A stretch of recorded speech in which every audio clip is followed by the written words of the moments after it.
Hello students and welcome back to our channel Siraj Shaikh daily study. आज financial management का first year batch का हम topic cover करने जा रहे हैं जिसका नाम है लेवरेजेस। स्टार्ट करेंगे आज का क्लास।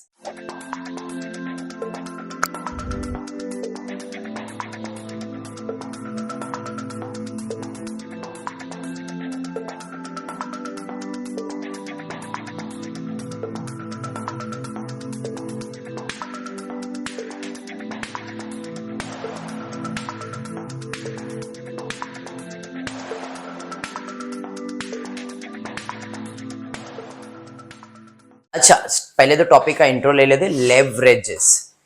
लेवरेजेस मतलब लीवर। लीवर लीवर का काम क्या रहता है? बॉडी, ह्यूमन लीवर नहीं बात कर रहा हूं, एक नॉर्मल में लीवर के बारे में कभी सुना है क्या? या लेवलर के बारे में सुना है क्या? आज जनरल स्टोर में जाते हो, बराबर है, उसके बाद वीविंग मशीन रहता है, तो लेवल रखता है, एक बाजू वजन रखता है और एक बाजू सामान रखता है। तो वजन जितना केजी का है उतना ही केजी का सामान भी लोड होता है। तो लेवलर का काम क्या है कि इतने खर्चे में, इतने वजन में कितना सामान लोड कर सकते हैं वो लोड करो। समझा मैंने क्या कहा? मैं बोल रहा हूं मुझे 1 किलो चावल चाहिए, तो मेरे लेवलर पे 1 किलो का वजन रखूंगा, 1 किलो का वजन रखूंगा और फिर उतना ही चावल उसमें भरते रहूंगा जब तक 1 किलो का लेवल नहीं होता है। मशीन का काम तो वही है ना, है नहीं? तो लेवरेजेस में हम क्या सीखने वाले? लेवरेजेस में यही सीखने वाले कि जो अपना खर्चा है, जो अपना एक्सपेंस है, उस एक्सपेंस में कितना मैक्सिमम आउटपुट ला सकते हैं हम, वो हम सीखने वाले। या हमारा जो फिक्स खर्चा है उस फिक्स खर्चे में कितना मैक्सिमम आउटपुट मिलेगा, वो हमारा है लेवरेजेस। इसके अंदर दो चीज है आपका, एक है ऑपरेटिंग लेवरेजेस और एक है फाइनेंशियल लेवरेजेस। ऑपरेटिंग मतलब जिससे बिजनेस होने वाला है ऑपरेटिंग, फाइनेंस जिससे बिजनेस चलने वाला है। तो फाइनेंस में बेसिकली इंटरेस्ट आता है। फाइनेंस में बेसिक क्या होता है? इंटरेस्ट, लोन वगैरह, पैसा ले लिया, पैसे के लेन देन में, तो इस पैसे से अपन बिजनेस में क्या क्या कर सकते हो, that is my financial leverages. और कंट्रीब्यूशन की बात करूं, मतलब ऑपरेटिंग की बात करूंगा, तो वो किस पे डिपेंड करता है? यूनिट्स पे। भाई इतना यूनिट प्रोड्यूस हो सकता है, इतना खर्चा करेंगे तो इतना यूनिट आएगा। तो यहाँ पे दो लेवरेजेस के बारे में आपको पढ़ना है, एक है ऑपरेटिंग और एक है financial. Operating leverages depend upon contribution. Operating किस पे डिपेंड करता है? कंट्रीब्यूशन। अभी contribution upon EBIT, EBIT upon, और बहुत सारे चीज लिखा है। तो ये सब चीज को याद करने के लिए बेसिक एक फॉर्मेट दे रहा हूं, ये याद रखना। अगर आप ये कंप्लीट कर लेते हो फॉर्मेट, तो आपको कोई भी सम, कैसा भी सम आने दो, you can solve. The format is, हमेशा याद रखो, सेल्स में माइनस होगा वेरिएबल, वेरिएबल कॉस्ट जैसे ही माइनस होगा तो आपको मिलेगा कंट्रीब्यूशन। वेरिएबल कॉस्ट जैसे ही माइनस होगा तो आपको क्या मिल जाएगा? कंट्रीब्यूशन। कंट्रीब्यूशन। अब इस कंट्रीब्यूशन में हम माइनस करेंगे हमारा फिक्स्ड एक्सपेंसेस, यानी कि फिक्स्ड कॉस्ट। ठीक है, जैसे ही मैं इसमें फिक्स कॉस्ट माइनस करूंगा तो मुझे आएगा प्रॉफिट, और इस प्रॉफिट को कहता हूं मैं earning before interest and tax. Interest मतलब फाइनेंशियल के पहले का प्रॉफिट, और फाइनेंस के पहले का जो प्रॉफिट होता है उससे हम ऑपरेटिंग प्रॉफिट भी कहते हैं। क्या कहते हैं? ऑपरेटिंग प्रॉफिट भी कहते हैं। तो ये कहीं ना कहीं मेरा ऑपरेटिंग प्रॉफिट है, और इस ऑपरेटिंग प्रॉफिट से हम क्या फाइंड कर सकते हैं? Operating leverages. इसलिए इसका फॉर्मूला भी क्या कहता है? Contribution upon EBIT. Contribution upon EBIT. समझ में आया क्या? फॉर्मूला सी अपॉन ई, कंट्रीब्यूशन अपॉन ईबीआईटी। समझ में आया? ये पक्का समझ में आया। अब ईबीआईटी में माइनस करोगे आप इंटरेस्ट। ईबीआईटी में क्या माइनस करोगे? इंटरेस्ट। तो भाई यहां पे माइनस करूंगा मैं इंटरेस्ट, ईबीआईटी में से आई निकाल दूंगा मैं। तो जैसे मैं आई निकालूंगा तो मेरे पास जो बच जाएगा वो बचेगा ईबीटी। क्या बच जाएगा? EBT, earning before tax. EBIT में टी निकल गया, खत्म हो गया, प्रॉब्लम यहीं तक होता है। अब क्योंकि ये प्रॉफिट आफ्टर इंटरेस्ट है, मतलब ये काम करेगा फाइनेंस के लिए। फिर से जहां से चालू किया था वहीं से, before interest divide by after interest, मतलब EBIT upon EBT, EBIT upon EBT. Done यहां तक? नॉर्मली सम इसमें खत्म हो जाता है, but in some different cases EBT में और एक चीज माइनस होगा जिसे आप कहते हो preference dividend, sorry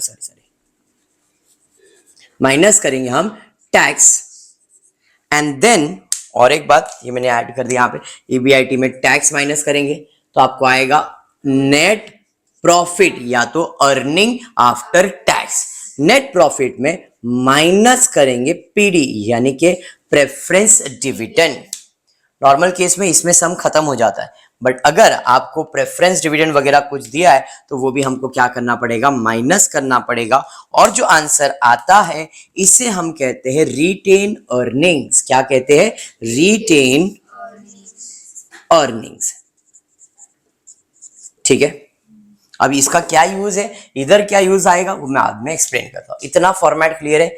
SVC sales variable contribution, sales में वेरिएबल माइनस किया कंट्रीब्यूशन, माइनस एफसी तो ईबीआईटी, ईबीआईटी में पहले आई निकाल दो फिर टी निकाल दो, माइनस इंटरेस्ट माइनस टैक्स तो नेट प्रॉफिट आ गया, माइनस पीडी यानी कि प्रेफरेंस डिविडेंड माइनस करने का तो रिटेन अर्निंग आ जाएगा। ये फॉर्मेट हर सम में आना चाहिए। आपका लेवरेजेस टॉपिक के अंदर मैं आपको सीधा बताऊं, एक तो है सीधा खाना खिलाएगा, एक हाथ घुमा के खाना खिलाएगा। सीधा खाना खिलाएगा मतलब क्या है, ये इंफॉर्मेशन दिया रहेगा और ये पूछेगा, ये दिया है, ये फिल करेंगे, वो फाइंड करेंगे।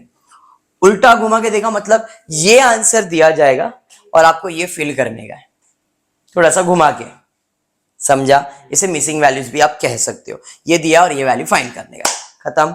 एंड तीसरा पार्ट है आपके अंदर बोल सकते हैं आप कंबाइन लेवरेजेस के बारे में, नॉट कंबाइन बट कंपेयर करना होगा फाइनेंस को, ऑपरेटिंग को, और फिर हमको एक बोल सकते हैं ब्रेक इवन पॉइंट फाइंड करना है, ब्रेक इवन प्रॉफिट फाइंड करने का, वो उस टाइप के सम्स आएंगे, वो भी करवाऊंगा। मतलब ज्यादा नहीं, 2-3 लेक्चर्स के अंदर वाइंड अप हो जाता है टॉपिक। ठीक है, आज अपन इसके ऊपर देखते हैं कितना सम हो सकता है, उतना मैक्सिमम करेंगे। नेक्स्ट लेक्चर में इसके आगे के सम्स को देखेंगे। अभी जो मैं बुक रेफर कर रहा हूँ ये है ये वाली बुक, और इसमें मेरे पास जो पेज नंबर है 65, सम नंबर 11। ये कौन से ईयर की बुक है वो बता देता हूँ मैं आपको, बैफ के लिए काम आएगा, कोई इशू नहीं है। फर्स्ट ईयर बैफ के लिए पढ़ा रहा हूँ। ये 2018 का एडिशन है, 2018 का। सबके पास सेम ही है क्या? चलिए ठीक है। तो यहाँ पे पेज नंबर 65 पे सम नंबर 11 हम कर रहे हैं, जरा ध्यान दीजिए।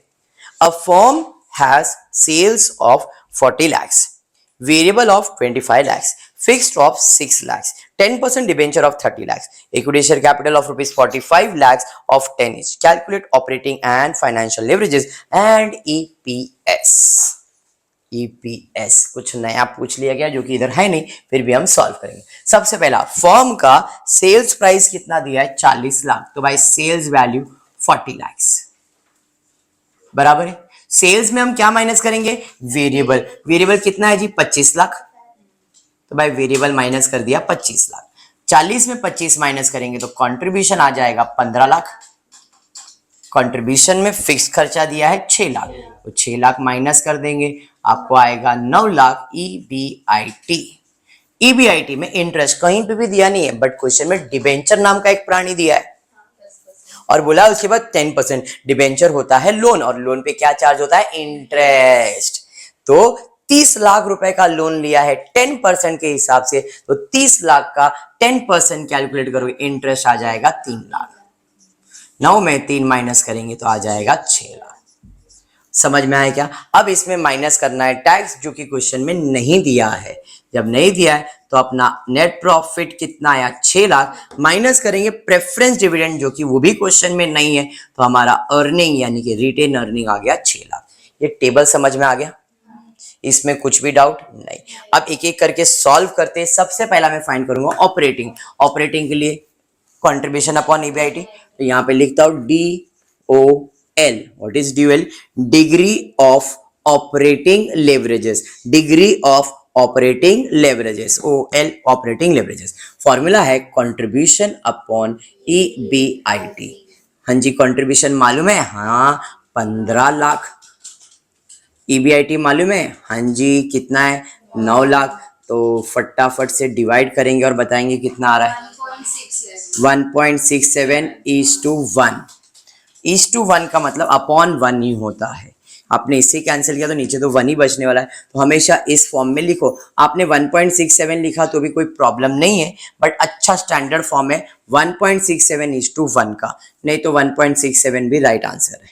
ठीक है, नेक्स्ट मैं फाइंड करता हूं degree of financial leverages. Financial leverages का फॉर्मूला है EBIT अपॉन EBT। EBIT કેટલો છે? EBIT upon EBT। ए ससुरा कितना है रे? 9 लाख रुपए। बढ़िया से बोल दियो। EBT कितना है? 6 लाख रुपए। फट डिवाइड करो ना लड़का लोग। 1.5:1। कंबाइन पूछा है क्या? नहीं। क्या क्या पूछा था? Find the operating leverages, find the financial leverages and EPS। भैया EPS मतलब अर्निंग पर शेअर। नवीन फॉर्म्युला तुमच्यासाठी बघा काय आहे। EPS अर्निंग पर शेअर का फॉर्म्युला है retained earnings upon number of equity shares. समझ में आया?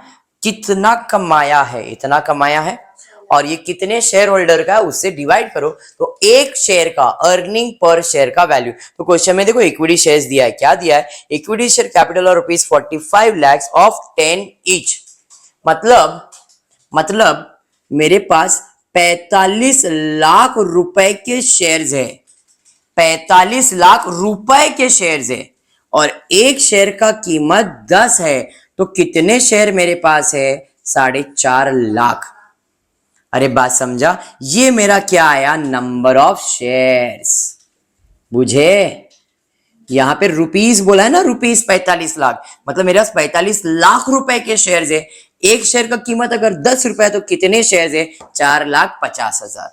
तो रिटेन अर्निंग के हिसाब से अगर मैं सॉल्व करूंगा तो आएगा 6 लाख डिवाइडेड बाय 4,50,000। 45 lakhs नहीं, कितना आ रहा है?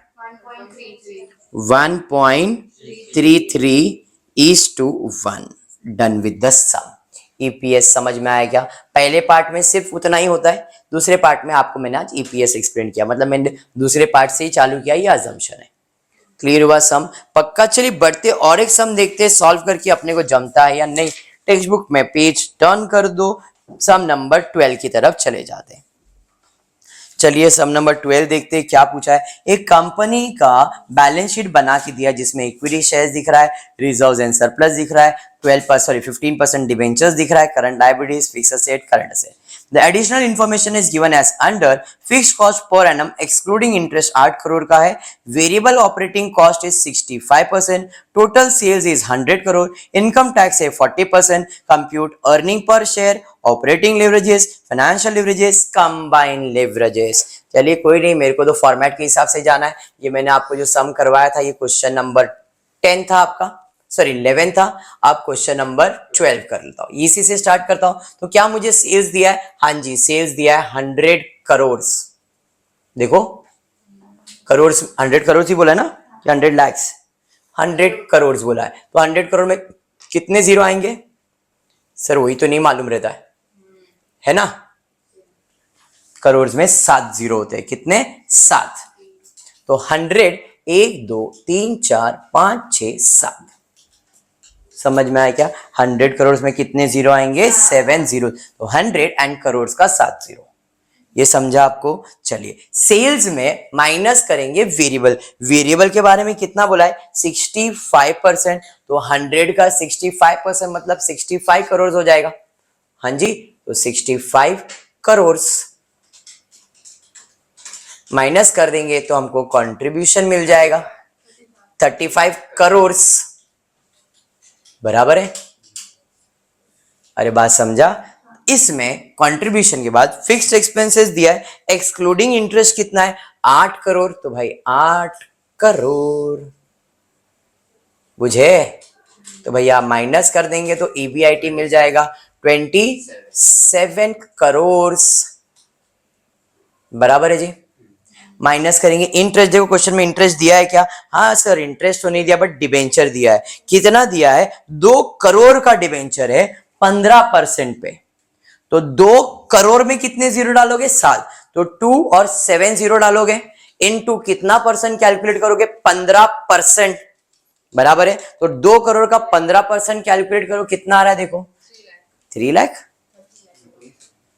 डिबेंचर कितने का है देखो ना, 20 करोड़ का है, 20 करोड़ का डिबेंचर है।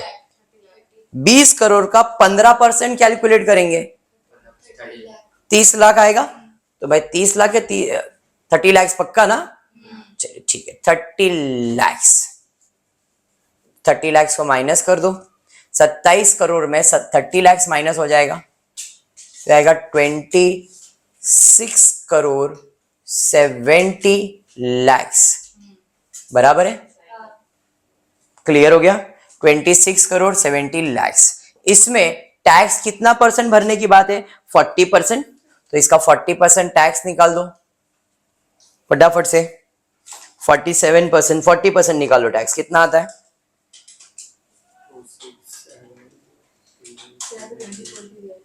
मेरे को यहाँ पे ना 30 लाख से जगह पे 3 करोड़ लग रहा है। तुमने जो किया है ना, इधर इधर गड़बड़ लग रहा है और कोई नहीं। जो 30 लाख से वहां पे 3 करोड़ रहेगा, यहाँ पे करेक्शन करना, क्योंकि आप अमाउंट जरा बराबर से जीरो डालोगे तो परफेक्टली मिल जाएगा। 2 के बाद 7 जीरो और 30% कैलकुलेट करो तो आपको समझ में आएगा, क्योंकि मेरे को जहां तक लग रहा है यहाँ पे 3 करोड़ आना चाहिए, 3 करोड़ आएगा, 3 उसके बाद आपको 7 जीरोज रहेंगे। तो यहाँ पे मैं लिख रहा हूं 3 करोड़। 3 करोड़ माइनस होगा तो 24 करोड़ आ जाएगा, और 24 करोड़ का 40% कैलकुलेट करो, 4 16 और 1 8 और 9, और ये आ जाएगा 9 करोड़ 60 लैक्स।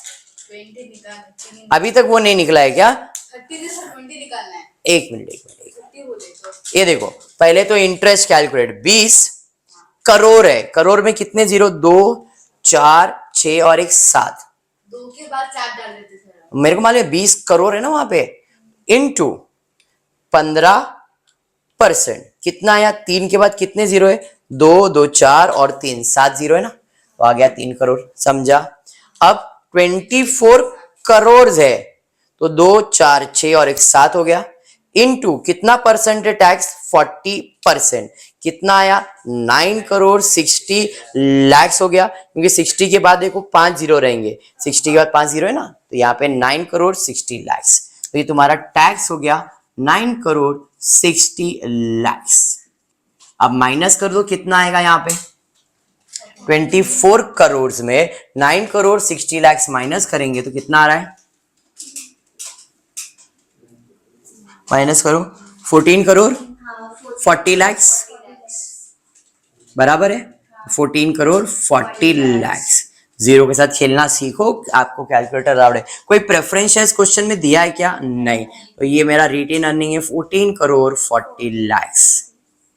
डन यहां तक, ये समझा, पक्का समझा है, चलिए ठीक है, दिस इज डन नाउ। अब क्या करना है भाई, ये हो गया, उसके बाद क्या करेंगे, पूछा क्या है, ऑपरेटिंग फाइनेंस कंबाइन ईपीएस। तो भाई ऑपरेटिंग लेवरेजेस का फॉर्मूला है कंट्रीब्यूशन अपॉन ईबीआईटी।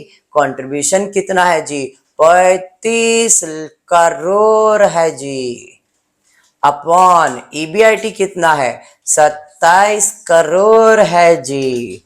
फटफट से डिवाइड कर देंगे, कितना, 35 डिवाइड बाय 27, सीधा हिसाब, सब जीरो तो कट हो जाएगा, 1.1:1, 1.3 भी मैं लिख सकता हूँ, 29 है तो। आगे फाइनेंशियल लिवरेजेस, फाइनेंशियल लिवरेजेस से 27 लाख, फॉर्मूला लिखना है 27 करोड़ डिवाइडेड बाय 24 करोड़, हाँ जी, डिवाइड कीजिए, कितना आ रहा है, 1:5:1, समझ में आया क्या।